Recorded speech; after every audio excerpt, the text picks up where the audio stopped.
உலக பொருளாதாரம் இப்போ ஒரு கத்தின் முனையில நிக்குது. என்ன காரணம்னு கேக்குறீங்களா? ஹோர்மஸ் ஜலசந்தில ஏற்பட்டிருக்கிற ஒரு மிகப்பெரிய நெருக்கடி தான். இது எப்படி திடீர்னு உருவாச்சு?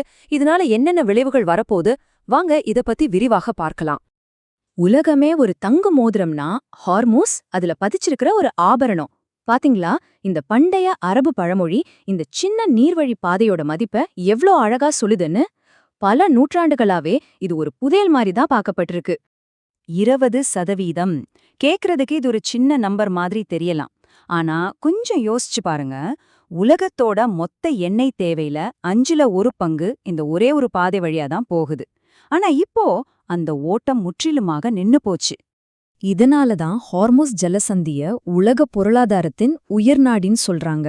இந்த உயிர்நாடி துண்டிக்கப்பட்டால் அதோட அதிர்வலைகள் உடனே உலகம் முழுக்க எதிரொலிக்கும்.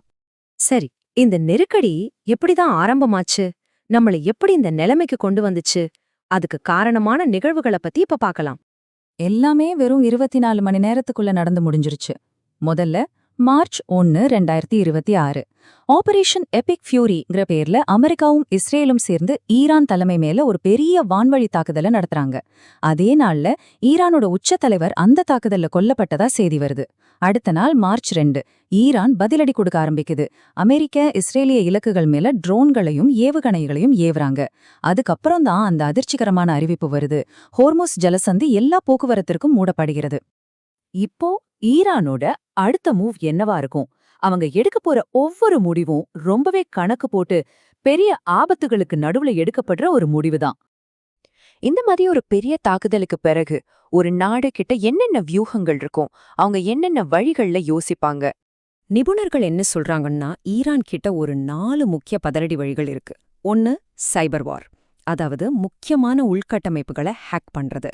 2வது, கடல்ல தாக்குதல் நடத்துறது. நேரடி போர் இல்லாம சின்ன சின்ன படகுகள், ட்ரோன்களை வச்சு கப்பல் போக்குவரத்தை சீர்குலைக்கிறது.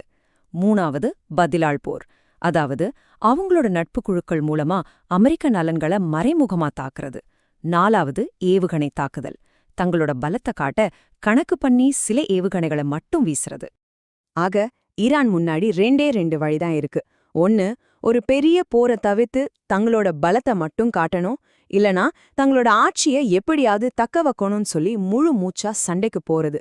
இதுல ஜலசந்திய முழுசா மூடுறது, நகரங்கள் மேல தாக்குதல் நடத்துறதுன்னு எல்லாமே அடங்கும். இது ஒரு பயங்கரமான போருக்கு வழிவகுக்கலாம். சரி, எங்கேயோ நடக்கிற இந்த உலக நெருக்கடி நம்மள எப்படி பாதிக்கும்? குறிப்பா நம்ம போடுற பெட்ரோல் விலை என்ன ஆகும்?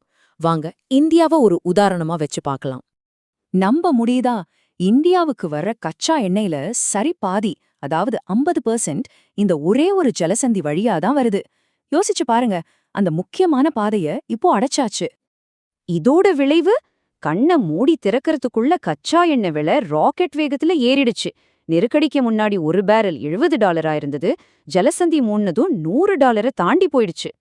இந்த விலை உயர்வு ஒரு செயின் ரியாக்ஷன் மாதிரி வேலை செய்யுது. இறக்குமதி செலவு $40 பில்லியன் அதிகமாகுது. நடப்பு கணக்கு பற்றாக்குறை 2.3% உயருது. பணவீக்கம் 1% கூடுது. இது எல்லாத்தோட விளைவா கடைசியில நாம போடுற பெட்ரோல் விலை 1 லிட்டருக்கு $135 வரைக்கும் போக வாய்ப்பிருக்கு. ஒரு நிமிஷம், விஷயம் வெறும் எண்ணெயோட முடியல. நம்மளோட இயற்கை எரிவாயு சப்ளை இருக்குல்ல, அதுல 60% இப்போ ஆபத்துல இருக்கு. இந்த ஜலசந்திக்கு 2 முகம் இருக்கு. ஒரு பக்கம் அது ஒரு பொக்கிஷ மாதிரி செல்வத்தை கொடுக்குது. இன்னொரு பக்கம் அதுவே ஒரு பயங்கரமான ஆயுதமா மாறுது. இதோட வரலாற்றை பார்த்தாலே நமக்கு அது புரியும். நாம ஆரம்பத்துல பார்த்தோமே ஒரு மேற்கோள், அதுதான் இப்போ ஞாபகத்துக்கு வருது. அந்த மேற்கோள் இந்த ஜலசந்தியோட 2 வெவ்வேறு காலகட்டத்தை எவ்ளோ அழகா இணைக்குது பாருங்க. ஒரு காலத்துல இது ஒரு ஆபரணம், ஹோர்மோஸ் ராஜ்யம், செல்வத்துக்கும் ஆடம்பரத்துக்கும் பேர் போனதா இருந்துச்சு. ஆனா இன்னைக்கு இது ஒரு ஆயுதம். ஒரு நாளைக்கு கிட்டத்தட்ட 2 கோடி பேரல் எண்ணெய் போக்குவரத்தை கட்டுப்படுத்தக்கூடிய ஒரு சக்தி வாய்ந்த புவிசார் அரசியல் ஆயுதம். இந்த நெருக்கடியால கப்பல் போக்குவரத்து துறை உடனடியா ஸ்தம்பிச்சு போகுது. இன்சூரன்ஸ் தொகை 10 மடங்குக்கு மேல எகிரிடுது. பல கம்பெனிங்க காப்பீடு கொடுக்கறதையே நிறுத்திடுறாங்க. இதோட விளைவா நூத்துக்கணக்கான எண்ணெய் டேங்கர்கள் நடுக்கடல்லையே காத்து கிடக்க வேண்டிய நிலைமை வருது. இந்த ஹார்மோஸ் நெருக்கடி நமக்கு ஒரு விஷயத்த ரொம்ப தெளிவா காட்டுது. ஒரே ஒரு சின்ன புள்ளி உலகத்தையே ஆட்டி பார்க்க முடியும். இப்படி ஒன்னோட ஒன்னு பின்னி பணைஞ்சிருக்கிற இந்த உலகத்துல அடுத்ததா உடைய போற பலவீனமான இணைப்பு எதுவா இருக்கும்?